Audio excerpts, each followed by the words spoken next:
I get 8 hours of sleep. I prioritize it. I am very focused on it, and for me, I need 8 hours of sleep. I think better. I have more energy. My mood is better. All these things.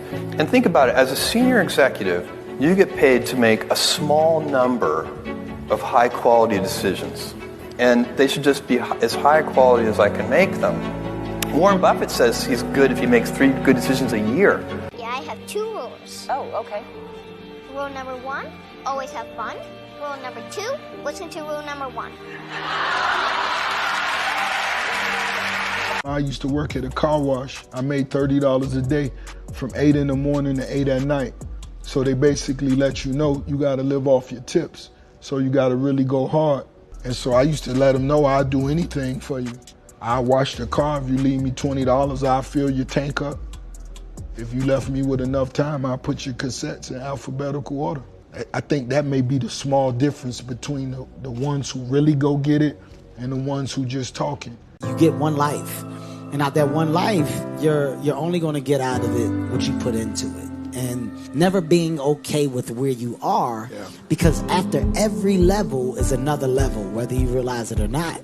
And I always wanted to see what was past the thing that I got. I got here, but what was back there? I was never content with being here. Don't post everything you think. Don't. Just don't. If you're watching this right now, if anybody is watching this, don't post your feelings. Don't do it to yourself. Even if I do a good job, I always wonder, how I could have done it better. I rarely celebrate anything. And just for anyone watching this that's wondering how this happened, that's really the answer. It's being so unsure how you're getting it done that you just kind of keep going in the hopes of figuring out the formula. Feeling so lucky and blessed that the fear of losing it keeps you up at night. Can another man say you're fired? Absolutely. No one can tell me that. And that's priceless to me. But I'm here because I don't care. You enjoy having a man be able to tell you fired? Okay, let me ask you a question. So you're being selfish. Do you think your son enjoys you calling somebody else a boss? Don't you think your son would rather wake up with you and you can pick him up from school instead of having to do a 9 to 5? Don't you think? Yeah, all right, but don't you have to wake up at 4 in the morning? Don't you think your son would love if his name was up there, Dash, or whatever your last name is, instead of somebody else's? My pride is in my children. If that's not what you're hustling for, you're selfish. You keep saying I'm worried about my kids. You worried about you. As soon as the car left the driveway of the school, I said, I'm moving to New York and I'm going to be an actor. And my mom paused for probably half a second, and she said, great, go do it. The only thing I ask you is, in 2.5 or 3 years, if you don't have any sense that this is going to happen, you have to make me one promise. And I said, what? And she said, you got to pull yourself out, because as your mother, you can't ask me to tell you to give up on your dreams. I said, that's so profound, and yes, fair. Cut to 2.5 years later, I was like, so I'm out. This is terrible. It's so scary. And she said, it's September. Just wait it out. Just wait till the end of the year. Don't give up just yet. I was telling her to come get me. And 3 weeks later, I got the office. It is a sure sign that you're going to end up in a great place when you give great detail to little things. Excellence doesn't start when the lights come on. Excellence doesn't start when the crowd gathers. Excellence doesn't come when everybody's watching. Excellence is nurtured in mediocrity. If you cannot manage the little things, you'll never be able to manage the big things. If the little things overwhelm you, if you complain and collapse about little things, you'll never be ready for the greater things that God is about to do in your life. Here's how you know if someone's your friend. You can tell them bad news, and they'll listen. They won't tell you why, you're stupid and why that bad thing happened to you and how something worse happened to them once and, derail the whole conversation. You can actually tell them bad news and they'll listen. This is a weirder thing. You can tell them good news and they'll help you celebrate. And that's a really good way of deciding who you should have around you. Rich people don't sleep 8 hours a day. That's a third of your life. It ain't but 24 hours in a day. You cannot be sleep 8 hours a day. The Bible says he who loves to sleep and the folding of hands, poverty will set upon you like a thief in the night. I'm gonna ask you one question, I'm gonna go. How many of you in here know somebody who loves to sleep? Let me ask you something. Ain't they Poe? High performance people fly like eagles. Eagles fly alone. Zuckerberg has no mates. Elon Musk has no mates. Steve Jobs had no mates. Bill Gates has no mates. And I can go on and on and on and on. They don't hang. They don't chill. They don't go to the Super Bowl. They don't go to the World Cup. They don't go to Wimbledon. All they do is work. I fall into that category. You got 24 hours in a day. 8 hours you sleep, and most people work a 9 to 5. So 8 hours you working. Okay, so we had 16 hours. You got breakfast, lunch, and dinner. So we'll be at night. There's 19. Take you an hour to get ready. So we had 20 hours. So you guys cannot spend 4 hours going talking about, oh, they lying. Oh, I like this photo. Oh, they faking. Sending photos to other people. Y'all got to get focused. I'm where I'm at because I'm focused. Tunnel vision. I'm focused on what I got to do. Y'all got to have a game plan. If you didn't make it in your 20s, you can make it in your 30s. And if you didn't make it in your 30s, you can make it in your 40s. And if you didn't make it in your 40s, you can make it in your 50s. And just remember Grandma Moses. She was a painter. And she didn't start painting until, I think, in her 80s. And one of the most prolific painters. Never too late. Never too late. Never So have too fun. That's what it's all about. You don't trust that someone's never going to betray you. You just trust that you'll be able to handle it if they do. That you'll be able to walk away. That's a massive key to it. Stop worrying about whether you can trust someone else. Maybe you can't. We don't know that. Only time will tell if you can trust somebody else. That is a pointless waste of your energy to worry about. Worry only about yourself. Life is short and it's fragile. And we don't know how many birthdays we have. So we don't have to have a birthday to celebrate. Just celebrate life. And if you haven't told someone you love them, do it now. Do it. Tell people you love them.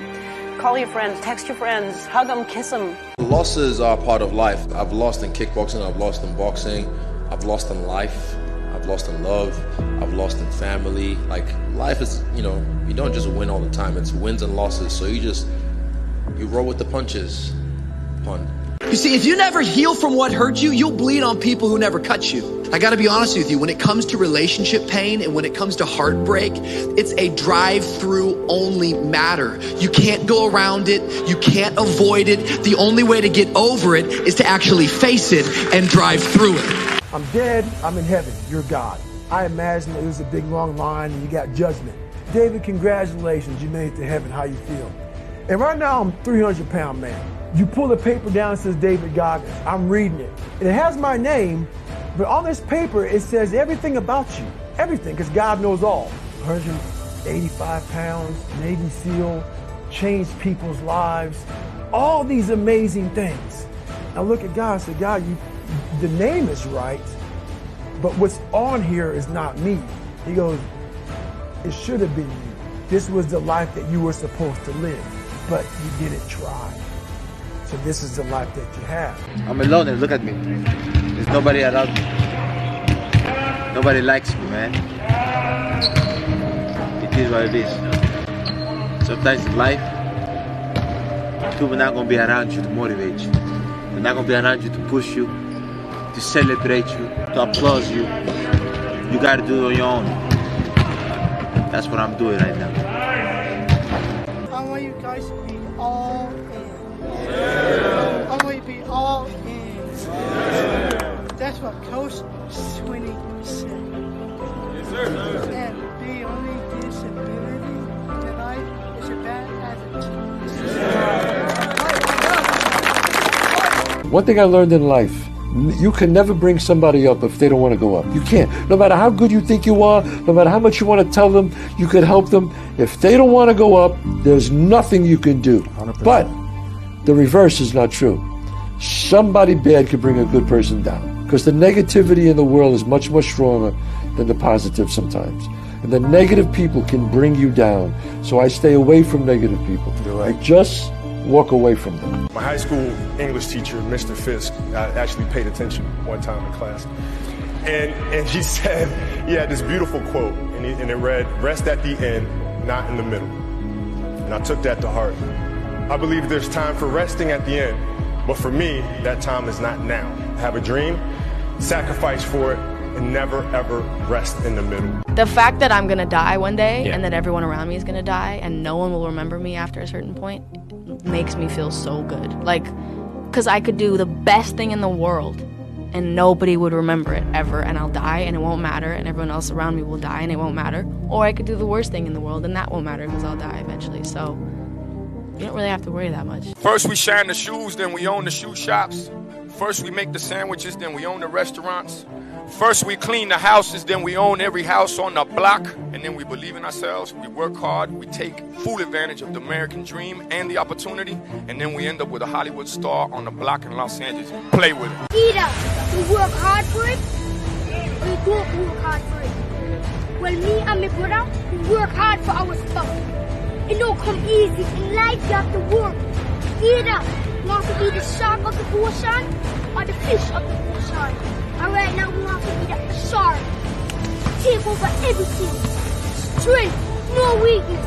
Power, the muscle. You have to have that mindset. So you're going to come in here and dominate. A lot of people would look at someone in my position right now and think, she's really got her shit together, you know? Like, she's really on it, like, she's got it all. And as far as, like, my personal life goes, I really have no idea what the fuck I'm doing. And I just want to say that if you're someone out there who has no idea what this next chapter is going to bring, you're not alone in that. God didn't promise us a problem-free life. We ain't never gonna have that. You're never gonna experience life and feel like, you know what, everything is good all the time.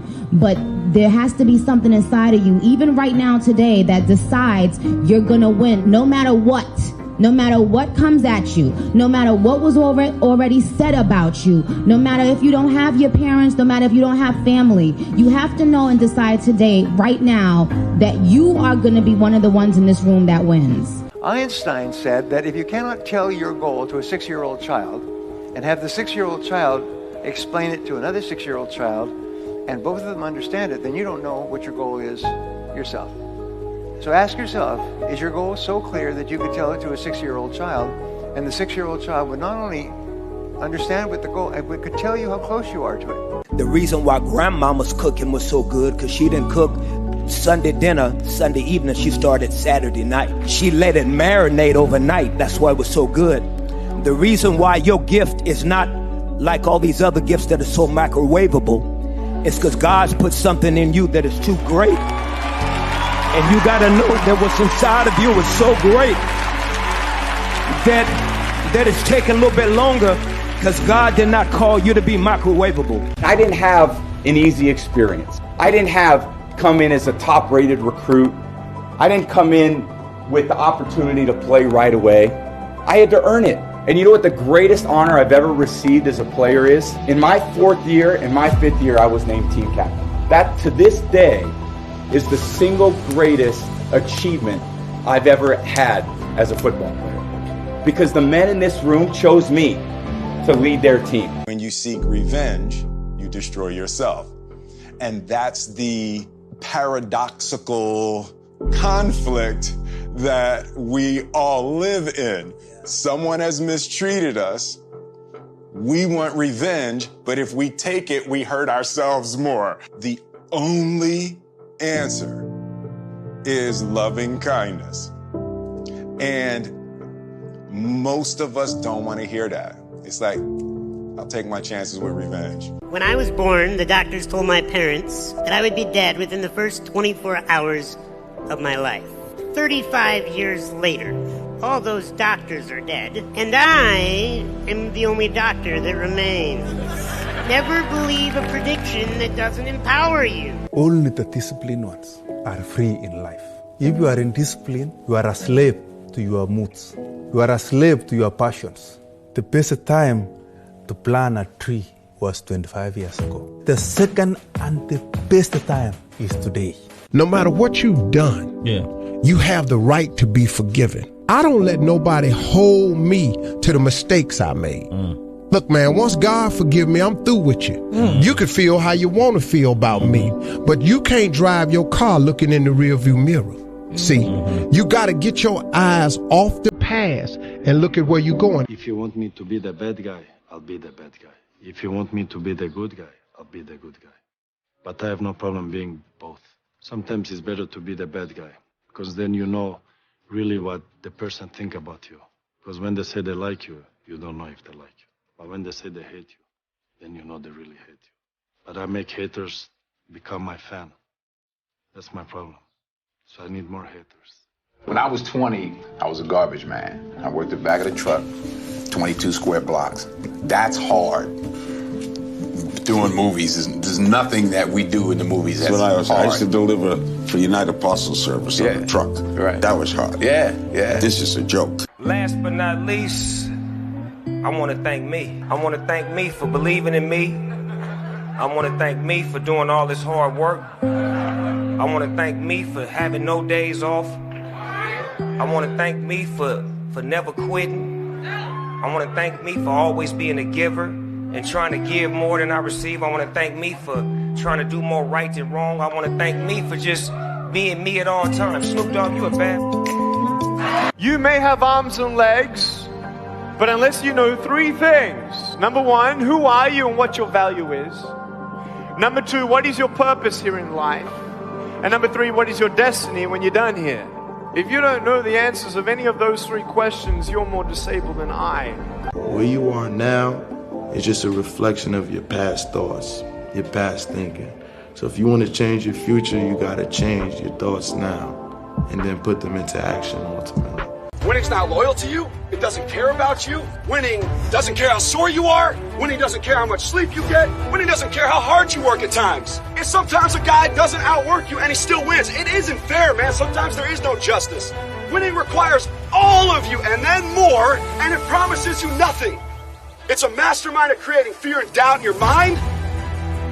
It causes setback after setback. So the question is about winning.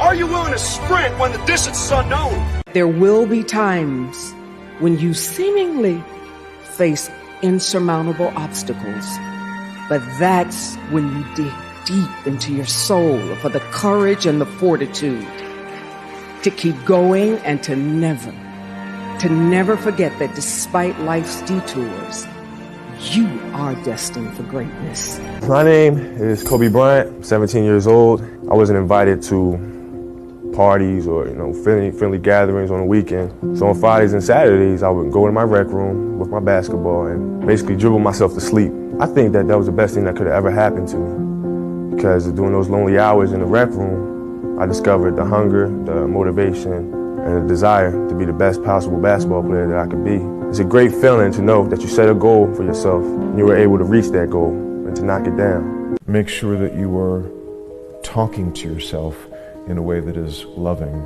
and supportive. It became clear to me at a certain point in my life, I realized that when I am in crisis, when I have quote unquote f***ed up, my response is, you f***ing idiot. Of course, what did you expect?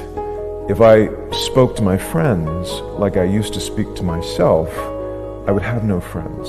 If you do talk to yourself out loud, and I do, make sure that the words are loving and supportive and nourishing. Start the work of being your own best friend. Oh, relationships are tough. No, they're not. They're only tough when one person's working on it. That's right. Two people can move a couch real easy. One person can't move it at all. Stop competing. It's not a fucking competition. Her success is your success, and your success is her success. There is no equality in a relationship. You're both there to serve. You are in the service industry, okay? Question for yourself. What is impossible? Never accept the limitations of someone else. Somebody told you that it's impossible. Don't even try. Give up before you even fucking try it for yourself. Never accept the goddamn limitations that someone else has placed upon you. Decide for your fucking self what is your limitation. Try it, you son of a bitch. Try it for your fucking self. Then that is the only fucking way to know if you can or can't do something. My number one message to entrepreneurs, and I teach today, is never pursue entrepreneurship for the greed of money. It has nothing to do with it at all. The whole reason to be an entrepreneur is the pursuit of freedom. That's why you do it. You do it because you want to be free one day to do whatever you like. I'm here because I want to be here. I don't have to be here. I don't even have to ever listen to a phone call again if I don't want to. That's not what I want to do. I enjoy spending my time doing the things that I want to do. There's no losing, only learning. There's no failure, only opportunities. And there's no problems, only solutions. So to me, what failure is the mother of all success. If it wasn't for Michael Jordan getting cut from his 9th grade basketball team, he wouldn't have became Michael Jordan. You got people like Walt Disney, who got fired, if I'm not mistaken, from a newspaper saying he had no imagination. You know that all they can do is learn and come back bigger, better, stronger, because all it's going to do is lead you in the right direction. See, if you're always winning, then you don't really understand what it is to win. You can love someone and still choose to say goodbye to them. You can miss a person every day and still be glad that they're no longer in your life. This is the gap when we start. This is the gap as you grow. Notice how you grow and they don't. So how do you close the gap? You got to come back down. When you come back down, you lose. So you got to keep going up. That's why closing that gap got to be them catching up to you. And if they don't catch up, you got to leave them behind, because you getting to the point now where you got to start cutting out. You know what I'm saying? And it's like you can't look back when you cut them out, because if they meant to be there, they're going to be there.